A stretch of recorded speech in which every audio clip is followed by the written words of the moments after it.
Immersion model of bilingual education.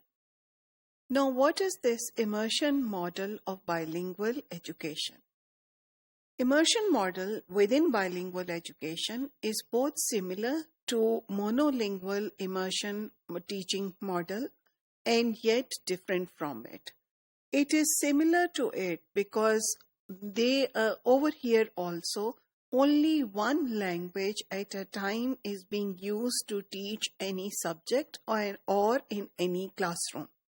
It is dissimilar from other immersion programs because over here, despite the fact that a language might be segregated in one classroom, that is, only one language might be used within a classroom, yet for other subjects within the same school, other language is also being used.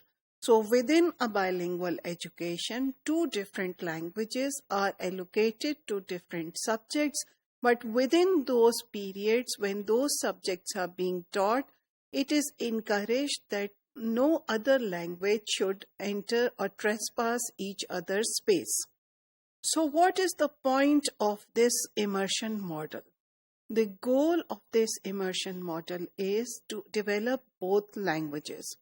And this is done by giving space to both languages and separating them so that both languages have some space in the context of the subjects they are dealing with, so that a proficiency of the learners within both languages should be supported.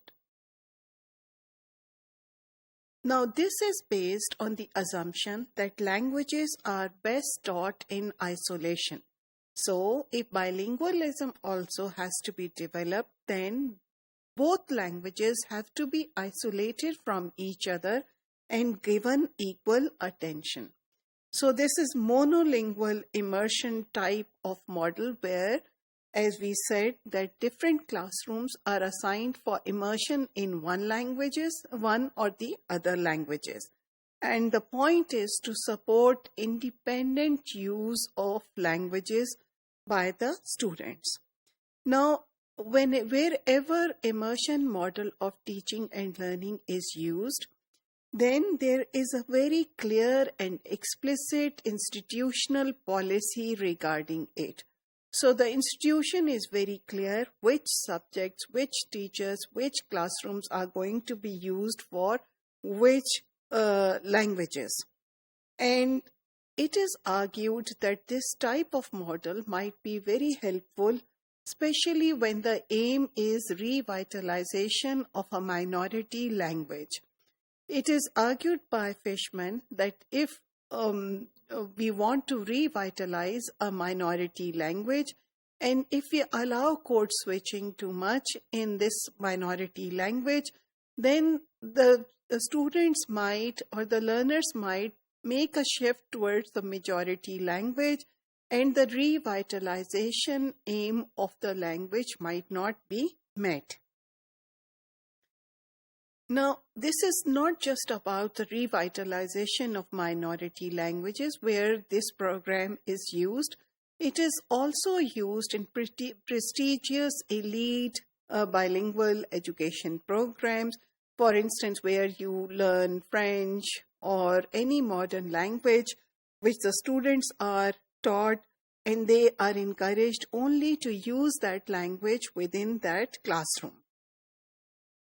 It has different forms and it is being used or being labeled in different programs differently. For instance, this immersion model is used in developmental bilingual programs. It is used in content, language, integrated learning, two-way immersion programs. But having said that, you might label it as anything. But the important point over here is to remember that no matter what we do, still some sort of translanguaging across students does occur. So we can sort of limit the use of language within the classroom and somehow isolate different languages in different classrooms, but in the play areas, And when the students talk to each other, when we give them group work, translanguaging does occur.